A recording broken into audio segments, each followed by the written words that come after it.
Pessoal, boa tarde. Eu sou o professor Carlos Lucena, responsável pela disciplina Políticas e Gestão da Educação, oferecidas nos cursos de licenciatura da Universidade Federal de Uberlândia.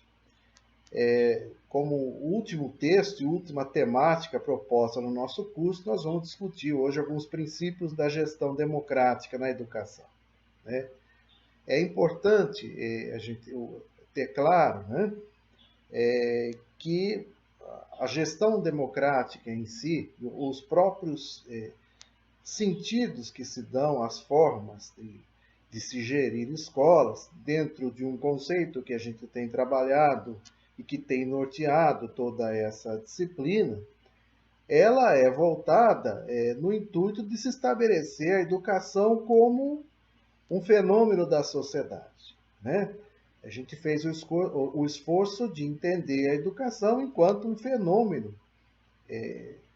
presente, inerente à própria sociedade, compreendido na sua própria totalidade, tendo como princípio a compreensão que todas as contradições, todos os conflitos, todos os projetos de sociedade, propostas de emancipação social e, por que não dizer também, propostas conservadoras de manutenção da sociedade da forma como ela se manifesta dentro da educação.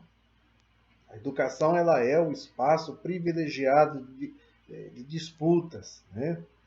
E me arrisco a dizer para vocês, isso se dá tanto na educação de cunho formal, como na educação de cunho não formal, pensado para além dos muros das escolas, pensados, enfim, né?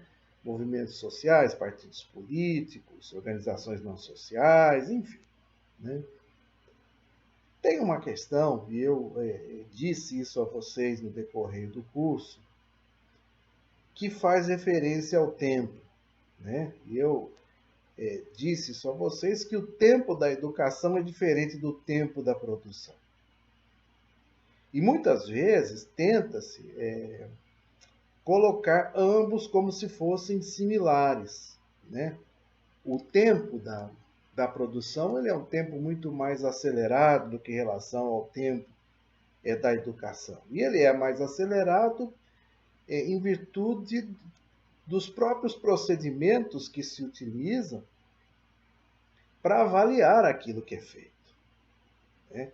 E falo isso para vocês por quê? Né? Porque quando a gente analisa o fenômeno produtivo, tal qual a gente vem discutindo no decorrer dessa disciplina, quando a gente analisou a produção em massa, a gente analisou as tecnologias de produção japonesa, enfim, você tem um processo inerente à própria produção de mercadorias em si, né?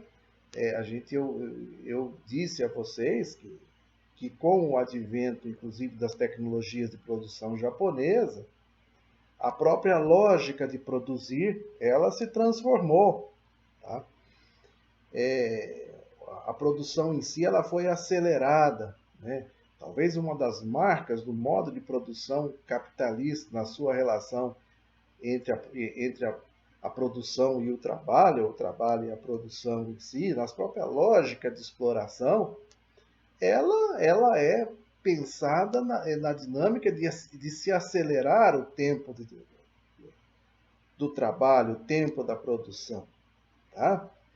E isso, eu, assim, retomando rapidamente com vocês, isso se manifesta na própria dimensão do comparativo, do próprio potencial de obtenção das teorias da mais-valia, né? Eu disse isso a vocês no intuito de mostrar as tecnologias de produção japonesa como um movimento de exploração radical, tanto da mais-valia absoluta como da mais-valia relativa. Essa é diferente quando se analisa o tempo da educação. O tempo da educação é mais lento. E o fato de ser mais lento não significa que ele seja menos eficiente, né? Essa dinâmica de se transferir conceitos de eficiência da produção para a educação, a meu ver, é um grande equívoco. mas infelizmente está na moda de uns tempos para cá. Né? O que a gente observa é que quando se analisa o tempo da educação tem a ver com o próprio processo de formação de gerações, em comparativos que tem que ser feito com cuidado. Não é simplesmente o ato de, olha, vamos usar aqui um conjunto de formações epistêmicas para depois formar os professores para trabalhar com isso, como a gente tem visto muito no decorrer da história. Tá? Não é algo que vai, vamos assim, para muito além disso. É necessário ter-se um tempo para se formar gerações. E ao formar gerações, ter-se um comparativo, entender-se o que se avançou, o que não, os processos que estão postos, enfim, é todo um movimento que é muito difícil transferir de forma mecânica o tempo da produção para o tempo da educação. Né? E por que eu começo essa discussão? Né? O que isso tem a ver com um processo de cunho introdutório para se discutir o próprio princípio da gestão democrática propriamente dita? Né? Porque o próprio conceito de gestão democrática, ele é inerente às teorias da administração da educação. Tá? E as teorias da administração da educação, quer dizer, a gestão democrática, ela surge enquanto um processo crítico, né? Enquanto um processo de negação ao que até então estava posto. Né? Você tem reflexões que tratam os princípios participativos, né? Como inerentes desde o início do século XX, tá? A construção das escolas agrárias na Rússia, enfim, né? Próprios processos de construção de lógica participativa no âmbito de um pensamento crítico, de um pensamento progressista. E eu, assim, reafirmo essa questão a vocês, porque tem-se uma dimensão, pela própria, pela própria idade da escola formal, vamos dizer assim, né? E os dados ao qual a gente já discutiu nesse curso, quando nós avaliamos o processo de crescimento da escolarização, especialmente no século XX, a discussão da administração da educação, ela surge muito colada com a discussão da teoria da administração das empresas. Eu estou, assim, enfatizando isso a vocês, para a gente entender que essa conceituação que é posta hoje, olha, do tempo da produção, do tempo da educação, de uma lógica da eficiência, de onde, quem é que diz o que é eficiência, por que a lógica produtiva influencia tanto a educação, enfim, ela é uma lógica que vem da própria construção das teorias da administração, que na realidade elas saltaram, se é que pode dizer assim, do mundo da produção para o mundo das escolas. Né? Então, um exemplo disso que eu estou falando a vocês é o Taylorismo. Tá? O Taylorismo, ele, em termos de forma de gestão, em termos de concentração do saber, em termos de fragmentação desse mesmo saber, dentro do princípio daquilo que, quando você fragmenta o saber, você fragmenta o próprio ser humano. Ela foi uma noção, assim, uma concepção de administração escolar muito forte e que ela emergiu do âmbito das indústrias para o âmbito da educação. É muito comum, uma geração que estava na escola aí nos anos 60, nos anos 70, e me arrisco a dizer, por que não dizer antes até disso, especialmente escolas que não tinham no seu cunho uma dinâmica progressista, né? Acompanhada em todo um processo também dinâmico da história da educação brasileira, tá? Que marcada, infelizmente, por sucessivas ditaduras, né? Mas o Taylorismo ele foi muito forte. E o Taylorismo, ele carrega no seu bojo a dinâmica de você ter um poder centralizado de tomada de decisões, né? É aquilo que a gente denomina de um poder vertical de tomada de decisões. Tá? Então, é o poder centrado principalmente na mão ao domínio dos diretores escolares, que decidiam e não tinha qualquer processo de cunho participativo, né? Você tinha o poder cara, me enrolou aqui. O poder, quando ele está de uma forma hierarquizada, vamos pôr dessa maneira, ele tem da premissa, olha, quem está no comando fala, é, determina e quem está no processo executa. E dentro desse processo de execução, os professores, não só os professores, como os alunos, acabavam sendo reféns de um processo como esse. Quer dizer, quem é que colocava o diretor na direção das escolas? Olha, o diretor ele era nomeado em muitos casos, né? Qual era a relação do diretor com os professores da escola? Uma relação de cunho altamente autoritário, tá? E essa relação ela era altamente autoritária, por quê? Porque a sociedade também carregava no seu bojo cunhos autoritários. Cunhos, o qual a própria dimensão da participação ela era extremamente limitada, ou, em muitos casos, no acirramento de ditaduras, elas não existiam. Tá? O autoritarismo, especialmente em períodos ditatoriais, sejam ditaduras impostas pela força, ou, em alguns casos, ditaduras impostas via processo de cunho mesmo eleitoral, tá? Ela é um processo que carrega no seu interior um entendimento que a contestação em si, que o debate, ele é entendido como algo negativo. Ele é entendido como uma espécie de uma doença de cunho social. E qual é a base disso? Quer dizer, sem querer ser reducionista nessa análise, mas as ditaduras elas carregam um forte princípio do positivismo, né? E o positivismo talvez na sua fase mais dura, que foi expressa pelo pensamento do Emile Durkheim, né? O conceito da anomia social proposta pelo Emile Durkheim é uma ferramenta, é um pressuposto, a meu ver, fundamental para se entender ditaduras.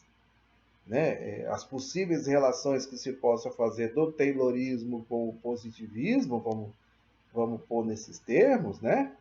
São fundamentais para entender regimes fechados que entendem a própria participação enquanto um processo negativo. Por quê? Porque dentro dessas concepções, a dinâmica, a interpretação que se tem é que os seres humanos não conseguem viver sem ser governados por alguém.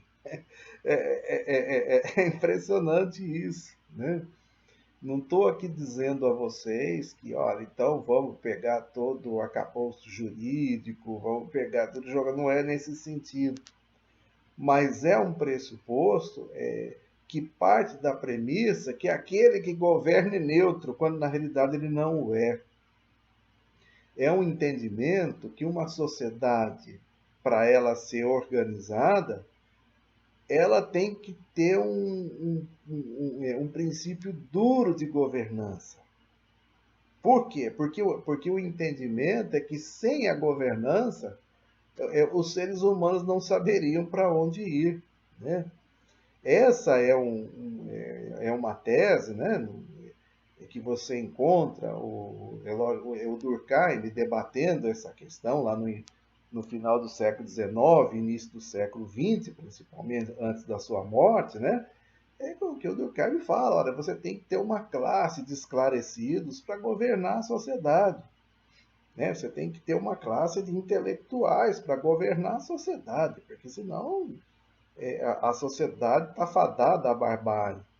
Quer dizer, esses conceitos, eles são postos como, eles são recuperados em formas de gestão de cunho autoritário que migram da própria sociedade como um todo para dentro da educação.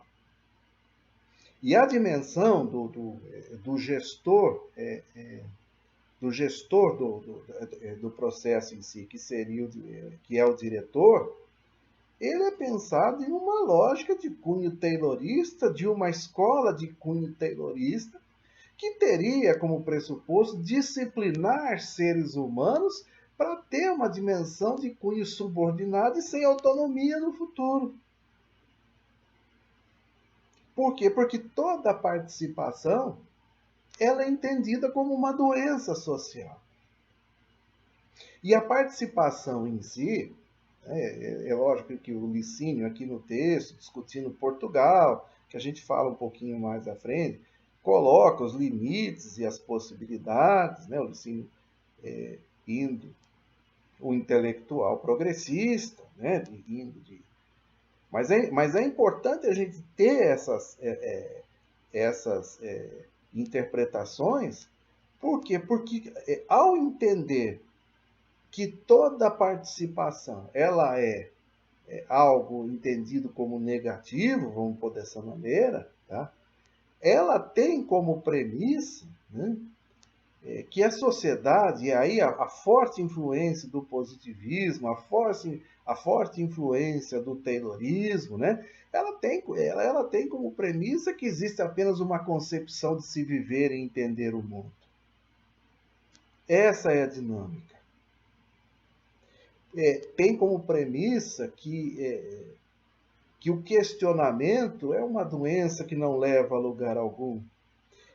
Por quê? Porque o pressuposto que se carrega no interior dessas formas de gestão de cunho tradicional, né, elas têm como elemento um entendimento também com forte inspiração positivista, né, que o avanço maior que se tem dentro de uma sociedade, que uma sociedade ela só se concretiza quando os seres humanos entendem qual é o seu lugar dentro dela. E aí é importante a gente entender, dentro desse processo da dinâmica que se põe entre a própria sociedade e a educação, o sentido dessa afirmação. E isso nos remete ao entendimento dos próprios desdobramentos, por que não dizer, do taylorismo e também do positivismo. Né? O taylorismo, como eu disse a vocês em outros encontros, pensadas como uma forma radical de controle do trabalho. Né? Por quê? Porque a sua intenção, é importante vocês terem claro uma questão, que quanto mais organizada é a ação daqueles que vendem a sua força de trabalho, mais organizada também as formas de gestão do trabalho que visam reduzir essa forma de ação, dessa forma de ação organizada. Isso é um fundamento que é essencial. Tá? Por quê? Porque toda gestão do trabalho ela tem, além de se dinamizar o próprio processo produtivo, ela tem como pressuposto neutralizar as resistências, ou visa neutralizar as resistências que visem, propriamente dito, o questionar de uma sociedade que já está pronta. Tá? Se a gente não entender isso, a gente não entende o sentido do desdobramento dos próprios processos de gestão. Ora, a mesma coisa está quando você pensa o positivismo. Quando você busca o sentido, especialmente da obra durkheimiana, quer dizer, o Durkheim escreveu, eu me arrisco a dizer que as reflexões do Emile Durkheim, fazendo severas críticas aos liberais, especialmente ao liberalismo revolucionário dos séculos XVIII e XIX, né? O Durkheim ele tem no seu bojo a herança, vamos pôr dessa maneira, de se debater a partir dos desdobramentos da grande crise econômica que ocorreu em 1870, né, uma crise de superprodução, ao qual as reflexões do Emile Durkheim se dão especificamente no cenário europeu, principalmente. Tá?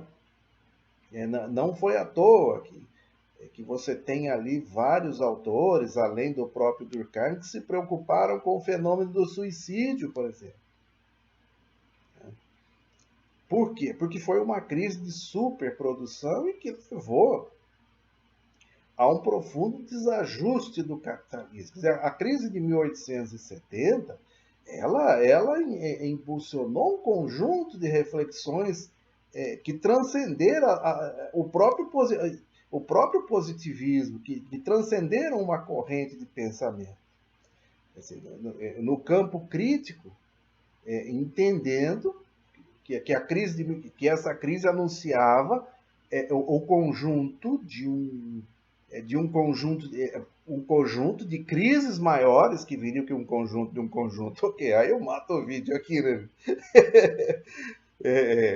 Mas que anunciavam uma série de processos que viriam posterior, que levariam ao fim do próprio modo de produção capitalista. O Durkheim ia na contramão. Toda a obra durkheimiana, ela teve como princípio uma tentativa de ajuste social que permitisse que os avanços propostos pelo capitalismo, na sua interpretação, não se perdessem. Então,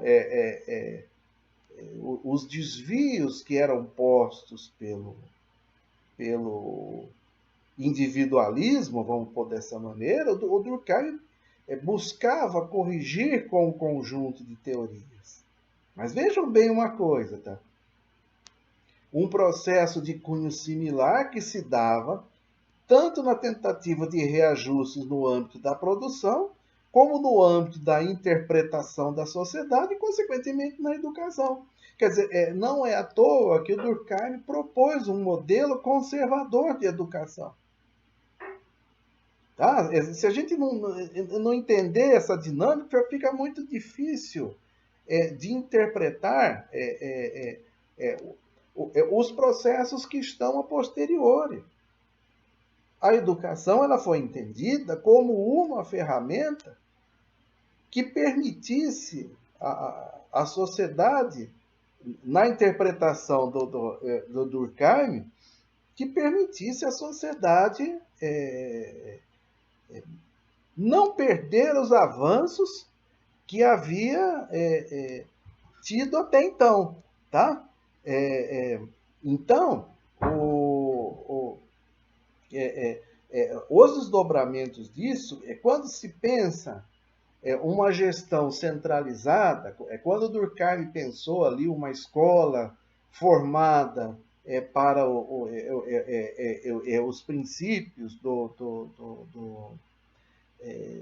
de você ter uma concepção educacional pensada para as classes dirigentes, pensada nas teorias, que seria diferente de uma educação pensada para as classes executantes, tá? Que seria uma educação pensada na dimensão da prática. Essa concepção carregava no seu bojo, vamos pôr dessa maneira, uma interpretação daquilo que a sociedade é e daquilo que a sociedade viria a ser, poderia vir a ser, né?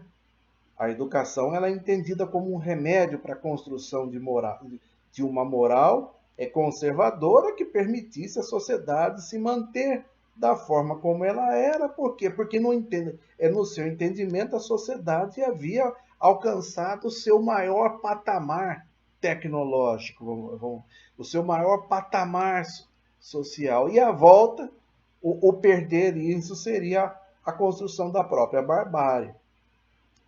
Percebam o seguinte, que esses elementos eles são essenciais para dentro de uma dinâmica, como disse a vocês, da relação sociedade e educação, educação e sociedade, sociedade e escola formal e sociedade, para se entender o modelo de gestão que se tinha no interior dela.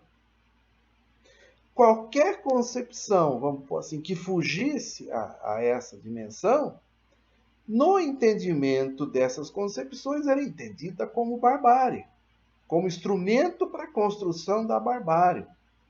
É uma doença de cunho social que poderia levar a sociedade ao abismo. Então,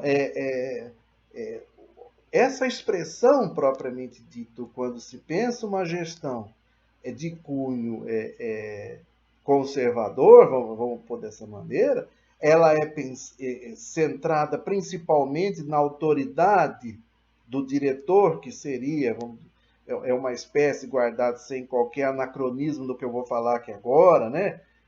Uma espécie, como o Taylor pensou a profissão de engenheiro, né? Como um grande gestor da produção, vamos pôr dessa maneira, na educação, a figura do diretor de escola seria similar ao que era o engenheiro na produção, né? Quando a gente raciocina a dinâmica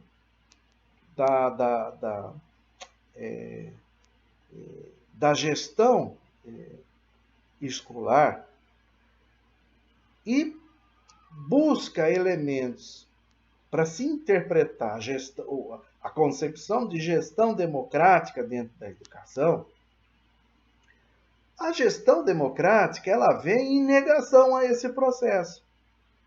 A gestão democrática ela vamos dizer assim, a grande ferramenta de resistência a um processo extremamente autoritário e conservador que se tem na sociedade. Por quê? Porque a gestão democrática em si, pela essência dos seus elementos, ela tem como pressuposto negar qualquer processo de centralização e, consequentemente, negar qualquer processo que carregue no seu bojo cunho ditatorial. A gestão democrática ela é um convite à participação, ela é um convite ao debate, ela é um convite que, na realidade, tem como ferramenta, para além da própria educação, se discutir o sentido que, para se negar o autoritarismo, vamos falar nesses termos, a gente só consegue negar o autoritarismo quando cria formas efetivas de participação. Essa é uma luta, vamos pôr assim, que está presente em toda a história da negação das ditaduras.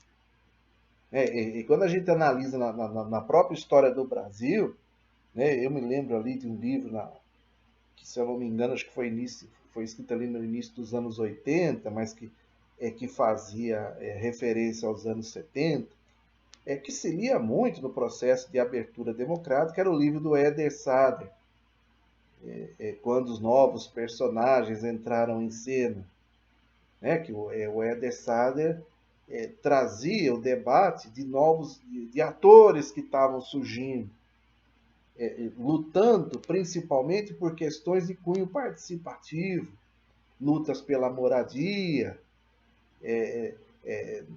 lutas pelo direito à cidadania, um conjunto de movimentos sociais que o Éder Sader colocava como os tal dos novos movimentos sociais. Essa foi uma discussão muito rica nos anos 80, no cenário lá da abertura democrática, quando falava assim, olha, você tem novos sujeitos que estão aparecendo independente de uma concepção de cunho partidário, né? Porque até então se pensava o próprio pensamento crítico no âmbito da teoria do partido único, né? O partido que enxergaria por cima das ideologias, e por enxergar por cima das ideologias, caberia ao próprio partido, é uma interpretação de inspiração leninista, né?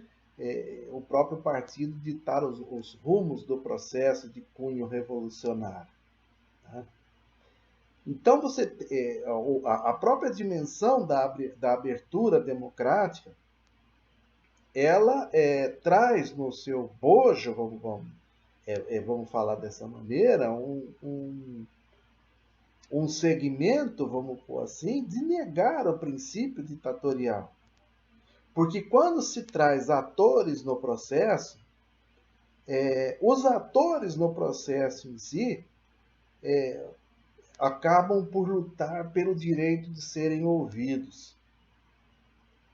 Tá? Talvez esse seja um dos grandes desafios que se tem na sociedade. A luta efetiva pelo direito de ser ouvido. Pelo direito de participar e de ser sujeito do mundo que se vive. Esse é um grande sentido de se pensar a educação de uma forma emancipatória. Uma educação que não teria como elemento simplesmente formar um sujeito dócil para o futuro. Que não teria como elemento,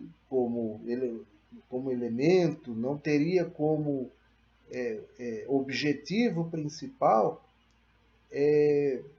Eu me lembro de ter lido algo sobre isso há muitos anos atrás, quando o autor, eu não me lembro o nome aqui agora, eu não lembro se era o Martin Carnoy, tá?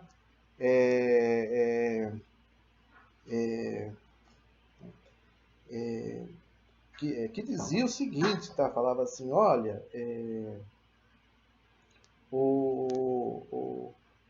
as pessoas não podem ser apenas um ator passivo, sentado na plateia, vendo o processo se desenrolar. Os sujeitos da plateia são sujeitos ativos, propriamente dito, né? São sujeitos que se complementam. Tá? E é nesse sentido que a gestão democrática ela vem a contribuir. Criar elementos fundamentais para que os sujeitos sejam ativos na participação. E aí entram as questões, né, voltadas, que eu vejo que é uma questão central, que são grandes desafios, penso eu, para se refletir o processo da gestão democrática e os limites que se possam ter. Porque não é simplesmente, e esse é um desafio posto aí no texto, né? Não é simplesmente falar assim, olha, então vamos participar, mas vamos participar a partir de que pressupostos? A participação, a eleição de diretores, as decisões de cunho colegiado, os membros do colegiado entenderem o seu papel enquanto representantes de um coletivo de seres humanos que dentro das escolas vendem as suas forças de trabalho, vamos pôr dessa maneira, ela inclui uma grande responsabilidade, tá? E ela inclui uma grande responsabilidade no sentido de se garantir que o processo representativo realmente se dê. E aí, no texto em si, o autor chama a questão para essas questões. Quer dizer, qual é a responsabilidade disso? Qual é a significação inerente a esse processo, vamos pôr dessa maneira? Possibilidades, limites. Qual é a responsabilidade e possíveis desdobramentos que isso possam ter, tá?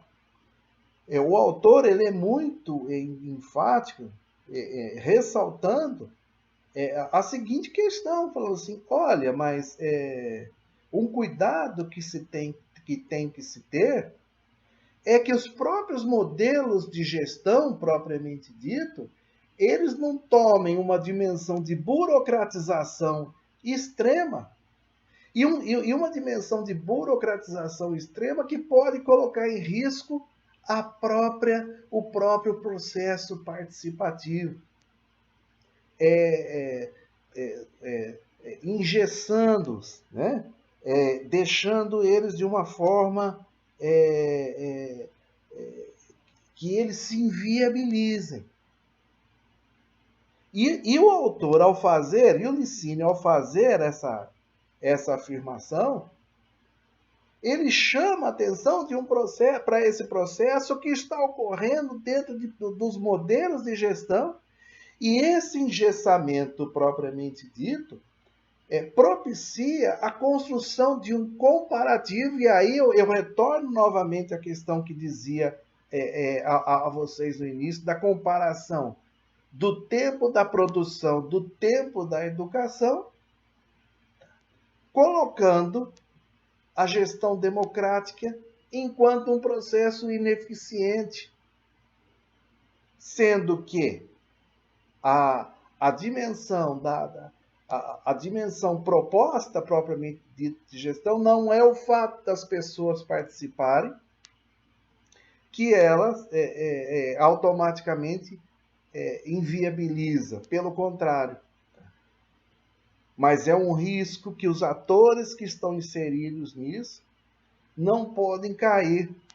E não podem cair por quê? Tá? Porque esse é um elemento que se permite comparar modelos de gestão empresarial com modelos de gestão educacional. E aí o autor chama atenção no texto falando assim, olha, mas os modelos de gestão democrática não funcionam. Olha só como as escolas ficaram burocratizadas.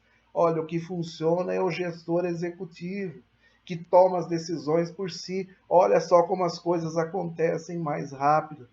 Então, no interior dos próprios processos de gestão, propriamente dito, que caso não se tenha o cuidado específico, que se encontra as formulações para negá-las, né? Em um período que se vive hoje, sendo fiel ao termo aí que o autor usa no texto, de se demonizar processos participativos, né? De se negar processos de cunho participativo, esses são elementos que são utilizados que podem colocar em risco a própria existência de modelos de gestão participativa ou de gestão democrática. Esse é um grande desafio posto, né? Especialmente no cenário que a gente está vivenciando hoje, né? A gente vê processos aí, por que não dizer muito estranhos, né? De escolha de reitores, tá? De escolha de formas de gestão, o qual o período que a gente vive, que a meu ver não é o fim da história, mas é um período concreto e material que está posto, os próprios processos em si de eleição, de participação, eles correm sério risco, né? Nós conversaremos um pouco mais sobre isso na nossa aula presencial, tá? Uma boa tarde e um abraço a todos. Até a nossa aula, tá? Um abraço.